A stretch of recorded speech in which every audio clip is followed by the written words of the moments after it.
হযরত ইমরান বিন দিনার রাহমাতুল্লাহ বলেন, বনী ইসরাইলের একজন ব্যক্তি সমুদ্রের তীরে বসবাস করিত।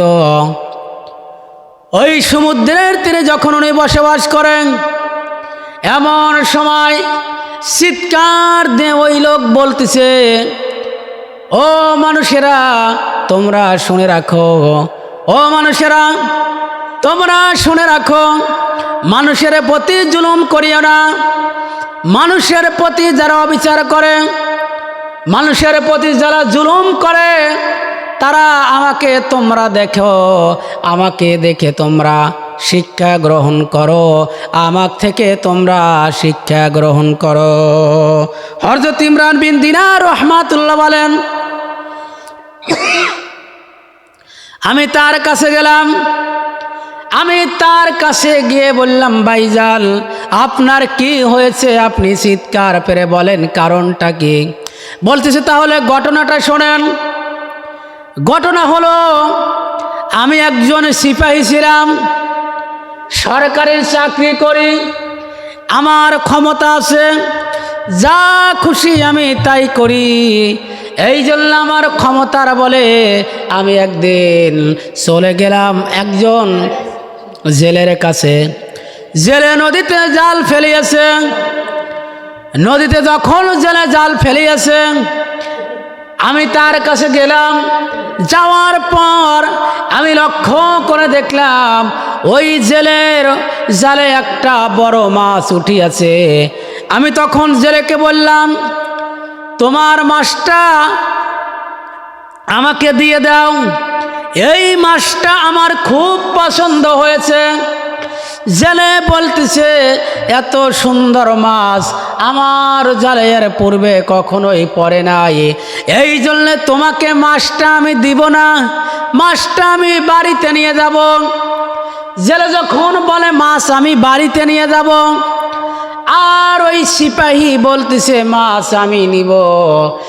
এক পর্যায়ে জেলেকে বললাম, যে দাম হয় আমি টাকা দিব, তবু মাছটি আমি নেব, আমার পছন্দ হয়েছে। যখন এই কথা ওই সিপাহী বললেন, এবার জেলে বলতেছে, ভাইজান তোমাকে আমি মাছ দেব না, এই মাছটা আমি নিজেই বাড়িতে নিয়ে যাব, ছেলে সন্তানদেরকে সাথে করে নিয়ে এই মাছটা আমি খাবো। জেলে যখন এই কথা বলে, সিপাহী বলতেছে, বেটা এত বড় সাহস, বেটা বেকুব, মাছটা আমার পছন্দ হয়েছে, তুই মাছ দিবে না? আমি একজন সিপাহী, আমি সরকারি কর্মকর্তা, আমার কথায় মানুষ ওঠে আর বসে, যা খুশি আমি তাই করতে পারি, আর তুই মাছ আমাকে দিবি না বেটা, তাহলে তোকে আমি মজা দেখাবো। এই বলেন জেলে বলেন, আমি যখন মাছটি ওই সিপাহীকে দিলাম না, এমন সময় ক্ষমতার বলে সিপাহী আমার মাথায় একটা আঘাত করিলেন। প্রথমবার যখন আমাকে আঘাত করিলেন, আঘাত করার সঙ্গে সঙ্গে আমি জমিনের মধ্যে পড়ে গেলাম। এরপর আবার সুস্থ হয়ে যখন উঠলাম, দ্বিতীয়বার আবার ওই সিপাহী আমাকে ডাক দিয়ে বলতেছে, বেটা মাছ দিবি না, মাছ দিবি না, এই বলে আবার বড় আঘাত আমার মাথায় করিল। আমার মাথায় যখন আঘাত করিল, আঘাত করার সঙ্গে সঙ্গে আমি জ্ঞান শূন্য হয়ে গেলাম, আমার আর কোনো জ্ঞান নাই। অনেকক্ষণ পর আমার যখন জ্ঞান ফিরিল, সেন্স যখন ফিরিল, আমি আল্লাহর দরবারে তখন ফরিয়াদ করতে লাগলাম আর বললাম, আল্লাহ রব্বুল আলামিন, আমি একজন অসহায় মানুষ, আমি একজন দুর্বল মানুষ পেয়ে একজন সিপাহী আমার উপর জুলুম করিল, অত্যাচার করিল। আল্লাহ তুমি এর বিচার করো। আল্লাহ তোমার দরবারে আমি বিচার দিয়ে দিলাম, রব্বুল আলামিন তুমি এর বিচার করো। যখনই এই কথা বললাম, বলার পর জেলে বর্ণনা করেন, আমি মাছটি নিয়ে যখন আমি বাড়ির দিকে নিয়ে যাচ্ছি, বাড়ির দিকে মাছটি যখন নিয়ে যাচ্ছি, এবার মাছটি আমার আঙ্গুল কামড়িয়ে ধরিল। মাছটি যখন আমার আঙ্গুল কামড়িয়ে ধরিল, আমি ভয় পেয়ে গেলাম, ব্যাপার কিরে, মাছ আমার আঙ্গুল কামড় দেয়, ব্যাপার কিরে। আমার মনের মধ্যে, আমার দিলের মধ্যে ভয় হলো। এক পর্যায়ে অনেক কষ্ট করে মাছটিকে আমি সারাইতে পারিলাম না। যখন মাছটি আঙ্গুলে কামড় দিল, মাছটি আমি সারাইতে পারিলাম না। বহু কষ্ট করে অনেক মানুষকে ডাক দিয়ে আমার আঙ্গুল থেকে মাছটা আমি সারালাম। অন্য বর্ণায় আছে, ওই সিপাহী যখন মাছটি বাড়িতে নিয়ে গেলেন, বাড়িতে নিয়ে যাওয়ার পর ওই সিপাহীর স্ত্রী মাছটি সুন্দরভাবে কুটিলেন, কোটার পর দত করিলেন, এরপরে মশলা দিয়ে সুন্দরভাবে রান্না করিলেন। রান্না করার পর সিপাহী বলেন, মাছটি যখন আমাকে খেতে দিল, মাছটির মাথা যখন আমাকে খেতে দিল, খেতে দেওয়ার সঙ্গে সঙ্গে দেখা গেল ওই মাথার মধ্যে আমার আঙ্গুলগুলি চলে গেল। আঙ্গুলগুলি যখন চলে গেল, চলে যাবার পর ওই রান্না করা মাছ আমার আঙ্গুলগুলি এমনভাবে কামড়িয়ে ধরিল। কামড়িয়ে যখন ধরিল, আমি বহু চেষ্টা করিলাম, অনেকক্ষণ চেষ্টা করিলাম, কিন্তু আমি আঙ্গুলটা মাছের মাথা থেকে খুলতে পারিলাম না। এক পর্যায়ে বাড়ির সকলেই মিলে চেষ্টা করিলাম, বাড়ির সকলেই মিলে যখন চেষ্টা করিলাম, করার পর মাছের মাথা থেকে আমার আঙ্গুল বাহির হলো, কিন্তু বিষের যন্ত্রণায় ছটফট করতে লাগিলাম। আর আমি বলতে লাগিলাম, আমার আঙ্গুল শেষ হয়ে গেল, আমার ব্যথা তো আর সহ্য হয় না, আঙ্গুল এত ব্যথা করতেছে, ব্যথার যন্ত্রণায় আমি ছটফট করে কাঁপতে লাগিলাম। এক পর্যায়ে ডাক্তারের কাছে আমি যখন গেলাম, ডাক্তারের কাছে গিয়ে ডাক্তারকে ডাক দিয়ে বললাম, ডাক্তার সাহেব, আপনি আমার আঙ্গুলের অবস্থাটা দেখেন, আমার আঙ্গুলের অবস্থা তো বেশি ভালো না, আপনি আমার আঙ্গুলগুলো দেখেন। ডাক্তার সাহেব বলতেছে, ডাক্তার সাহেব বলতেছে মাছ আমি খাইতে। ডাক্তার সাহেব তখন বলতেছে, আপনার আঙ্গুলে কি হয়েছে? ঘটনাটা সমস্ত ঘটনাগুলো বলল যে মাথা আমি খাবো, রান্না করা মাথা, কিন্তু আমি খেতে পারিলাম না। খেতে যখন পারিলাম না, খাওয়া বাদ দিয়ে আমি আপনার কাছে চলে আসলাম। ওই মাছের মাথা আমার আঙ্গুল কামড়িয়ে ধরিল। এক পর্যায়ে আমি আপনার কাছে আসিলাম, আমাকে চিকিৎসা দিন। ডাক্তার সাহেব বলতেছে, আপনার হাতের অবস্থা বেশি ভালো না। বলল, কি হয়েছে? বলতেছে, আপনার যে কন্ডিশন, এই আঙ্গুলগুলো কেটে ফেলতে হবে। আঙ্গুল যদি না কাটেন আপনার পছন্দ ধরবে, আঙ্গুল তাড়াতাড়ি কেটে ফেলান। ডাক্তারের সিদ্ধান্ত অনুযায়ী আমি আমার হাতের আঙ্গুলগুলো যখন কাটিলাম, ডাক্তার সাহেব বলতেছে, আপনি 1 মাস পর আমার সাথে দেখা করবেন। দীর্ঘ 1 মাস দেখা গেল আমি এত ওষুধ খেলাম, আঙ্গুলও কেটে আনলাম, কিন্তু আমার ব্যথার যন্ত্রণা এক পর্যায়ে বেড়েই আছে। আঙ্গুলের ব্যথা তো কোনো ক্রমেই কমে না। 1 মাস পর যখন আমি আবার ডাক্তারের কাছে গেলাম, ডাক্তারের কাছে গিয়ে বললাম, ডাক্তার সাহেব, আমার আঙ্গুলের ব্যথা তো কমে না, আপনি কি ওষুধ দিলেন, আমার আঙ্গুলের ব্যথা তো কমে না। ডাক্তার সাহেব এবার হাতটা খুলে, বান্ডিজ খুলে দেখলেন, সর্বনাশ, হাতের অবস্থা তো আগের চাইতেও আরো বেশি খারাপ, আগের চাইতেও আরো বেশি খারাপ। ডাক্তার সাহেব বলতেছে, রোগীকে বলতেছে, আপনার যে অবস্থা, এতক্ষণ তো হাতের আঙ্গুল কাটিয়েছি, এখন হাতের কবজি পর্যন্ত কাটতে হবে। কবজি পর্যন্ত যদি না কাটেন আপনার হাত কখনোই ভালো হবে না। এক পর্যায়ে ডাক্তারের পরামর্শ অনুযায়ী আমার হাতের কবজি পর্যন্ত আমি কাটিলাম। হাতের কবজি পর্যন্ত যখন আমি কাটিলাম, কাটার পর ডাক্তার আমাকে বলল, এই ওষুধগুলো আপনি খান, এই ওষুধগুলো সেবন করেন, দীর্ঘ 1 মাস পর আবার আপনি আসবেন। আবার দীর্ঘ 1 মাস আমি ওষুধ ভক্ষণ করিলাম। ওষুধ ভক্ষণ করার পর দীর্ঘ 1 মাস পর আমি আবার গেলাম ডাক্তারের কাছে। ডাক্তার আমার হাতের বান্ডিজ যখন খুলিল, খোলার পর ডাক্তার সাহেব আশ্চর্যিত হয়ে বলল, ব্যাপার কি? এত অ্যান্টিবায়োটিক ওষুধ ব্যবহার করতেছি, আপনার হাতের অবস্থা তো বেশি ভালো না। আমি ডাক্তার, আমার পক্ষেও সম্ভব না, আমার পক্ষেও আপনার চিকিৎসা করা সম্ভব না। যখন এই কথা বললেন, বলার পর আমি সঙ্গে সঙ্গে বাড়িতে আসিলাম। বাড়িতে আসার পর আমার মনের মধ্যে ভয় হলো, আমার দিলের মধ্যে ভয় হলো, আমার অন্তরের মধ্যে ভয় হলো। আমার হাতের কবজি পর্যন্ত কেটেছি, না জানি হাত বরাবর কাটতে হবে। ডাক্তার যে কথা বলেছে, আল্লাহ আমার তো আর উপায় নাই, আয় আল্লাহ আমার বাঁচার বুঝি কোনো উপায় নাই। এই বলে উনি বাড়িঘর ত্যাগ করে জঙ্গলের মধ্যে চলে আসলেন।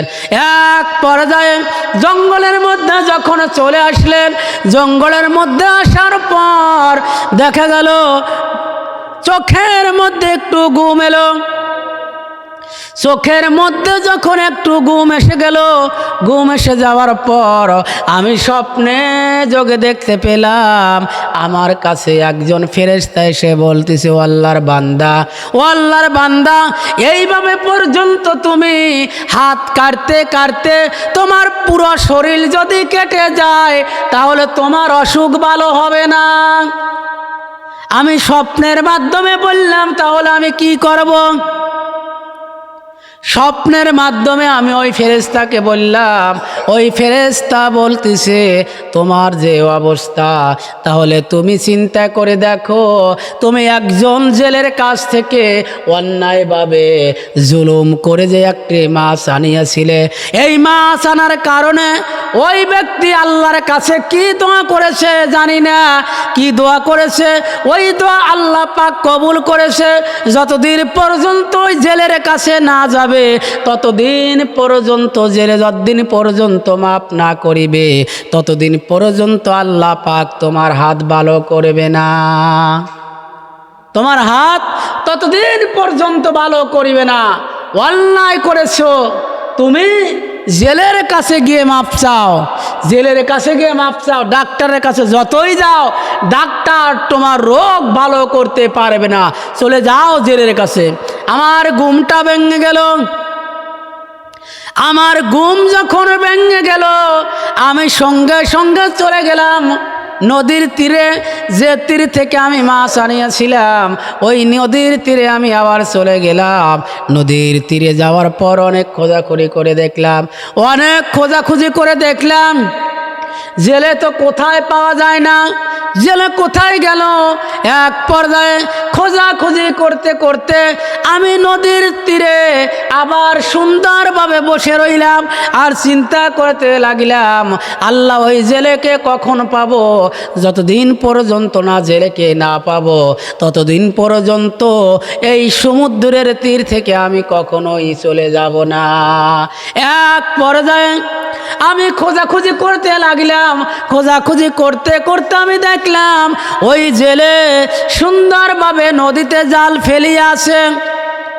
আমি তার অপেক্ষায় রইলাম, জেলে জালটা কখন তুলবে, আমি তার অপেক্ষায় রইলাম। এক পর্যায়ে জেলে যখন জাল তুলিল, জাল তোলার পর আমি তার কাছে গেলাম। তার কাছে গিয়ে বললাম, ভাইজান আপনি কি আমাকে চিনেছেন? জেলে বলতেছে, ও আল্লাহর বান্দা, কে আপনি? আপনাকে তো আমি চিনি না। আপনি কে? আপনাকে তো আমি চিনি না। বলতেছে যে আপনি না চিনলেও আমি ঠিকই চিনেছি। বলল, কে আপনি? বলল, আজ থেকে অনেক দিন আগে আপনার কাছ থেকে যে একটা মাছ জোর করে নিয়েছিলাম, আপনি মাছটা দিতে এসেছিলেন না, আমি জোর করে ক্ষমতার দাপটে আপনার কাছ থেকে মাছ ছিনিয়ে নিয়েছিলাম। আপনার কি সেই কথা মনে আছে? বলল, হ্যাঁ মনে তো ঠিকই আছে। ক্ষমতা পেয়েছো, যা খুশি তাই করেছো, এখন কি হয়েছে বলো? আমাদের অবস্থাও তাই, আমাদের অবস্থাও তাই। যদি আমরা একটু ক্ষমতা পাই, আমার দাপটে গ্রামে আর কেউ বসবাসী করতে পারে না। আমার ক্ষমতা আছে, যা খুশি আমি তাই করব, সেটা বৈধ হোক আর অবৈধ হোক, তাতে দেখার কোনো টাইম নাই। যদিও অবৈধ, তারপরে মনে করব এইটাই ঠিক, এইটাই ঠিক। ক্ষমতার দাপটে যা খুশি তাই করতেছি, অন্য মানুষ কথা বলবে, কথা বলার সাহস পায় না। কেননা যদি কথা বলি ঠাস করে একটা চরে দিবে, একটু দ্বিধাবোধ করবে না। এই জন্য আমি হলো জালিম, আমি অবস্থায় এমন অবস্থায় আমি হলো নির্যাতিত ব্যক্তি। আমার উপর জুলুম করেছে, অত্যাচার করেছে, এরপরেও আমি কোনো কিছুই বলতে পারতেছি না, কথা বলার মতো সাহস আমার নাই, কেননা আমি হলো দুর্বল ব্যক্তি। অথচ আল্লাহর নবী বলেন মুস্তাজাবুদ দাওয়া, 3 ব্যক্তির দোয়া আল্লাহ পাক অবশ্যই কবুল করবেন। কয় ব্যক্তির দোয়া? 3 ব্যক্তির দোয়া আল্লাহ পাক অবশ্যই কবুল করবেন। তার মধ্যে হলো 1 নম্বর হলো মুসাফির। ওই মুসাফির ব্যক্তি যদি আল্লাহর দরবারে দোয়া করে আল্লাহ পাক অবশ্যই দোয়া কবুল করেন। 2 নম্বর হলো মাজলুম ব্যক্তি। মাজলুম ব্যক্তি যদি আল্লাহর দরবারে দোয়া করে, আপনার উপর অত্যাচার করিতেছে, জুলুম করিতেছে, এরপরে আপনি কোনো কিছুই বলতে পারতেছেন না, কেননা আপনার ক্ষমতা নাই। আপনি যে কথা বলবেন আপনার ক্ষমতা নাই, আপনি অসহায় হয়ে আছেন, কি কথা বলবেন বলার কোনো ভাষা নাই। শেষ পর্যায়ে আল্লাহর কাছে ডাক দিয়ে বলতেছেন, আল্লাহ রব্বুল আলামিন, আমি তো মাজলুম ব্যক্তি, আমি তোমার দরবারে বিচার দিয়ে দিলাম, আল্লাহ পাক তুমি এর বিচার করো। আল্লাহ আপনাকে ছাড় দিবে, ছাড় দিবে কিন্তু ছেড়ে দিবে না। আল্লাহ পাক ছাড় দিবেন কিন্তু ছেড়ে দিবে না। বলবে বান্দা তোকে আমি ক্ষমতা দিলাম, ক্ষমতা পাওয়ার পর যা খুশি তাই করতে পারো।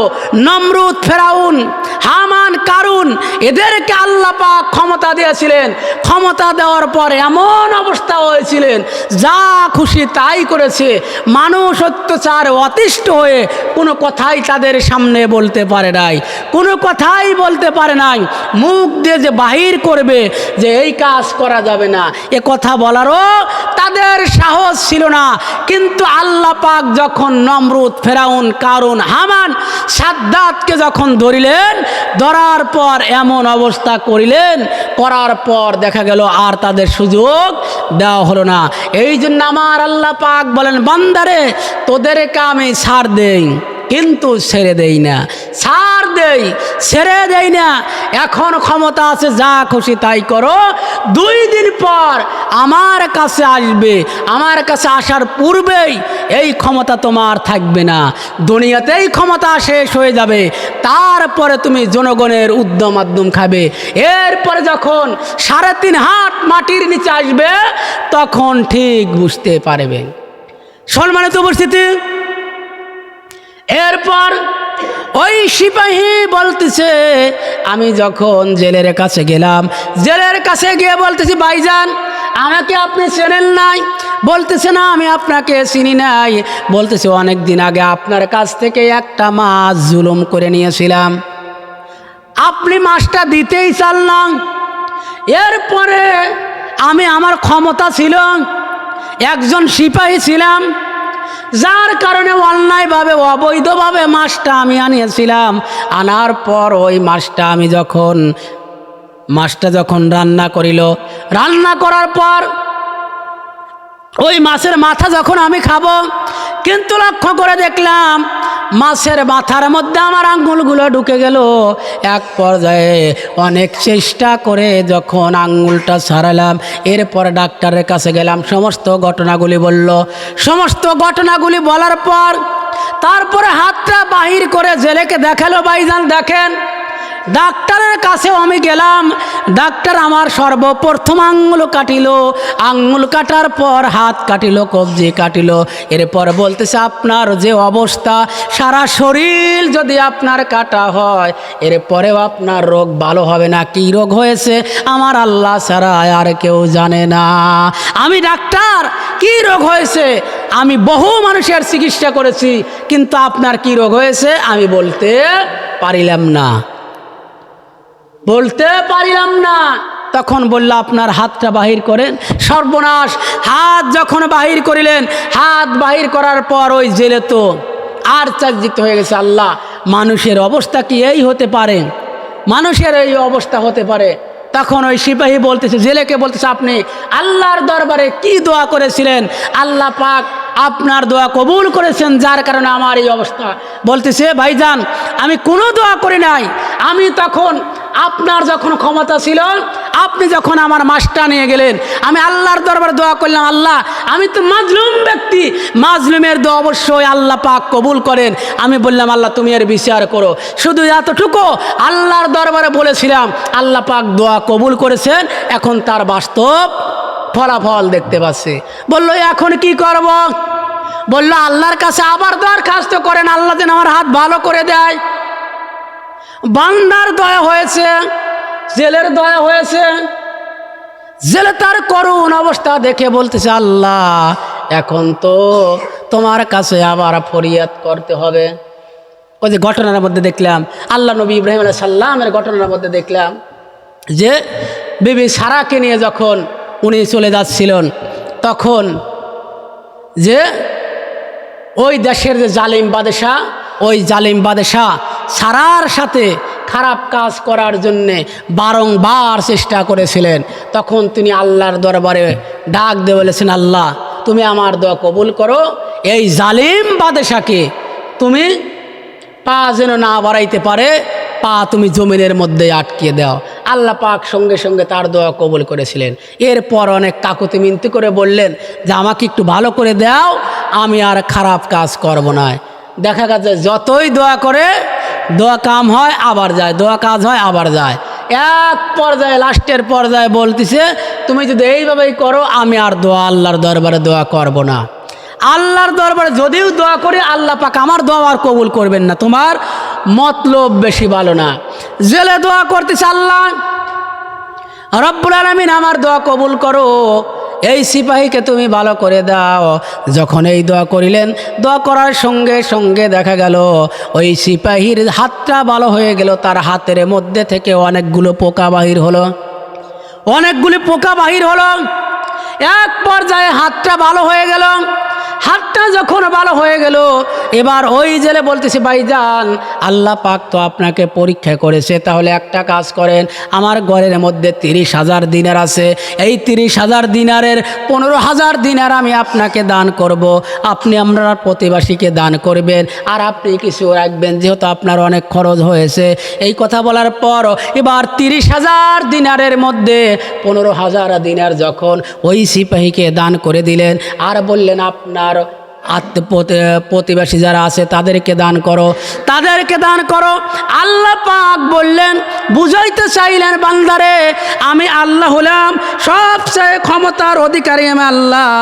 আল্লাহ পাক বলেন, আমি মানুষের উপর কখনোই জুলুম করি না, আমি আল্লাহ মানুষের উপর জুলুম করা পছন্দ করি না, আর আমি আল্লাহ মানুষের উপর জুলুম করা কখনোই পছন্দ করি না, আর আমি আল্লাহ জুলুম করাও আল্লাহ পাক হারাম করে দিয়েছে।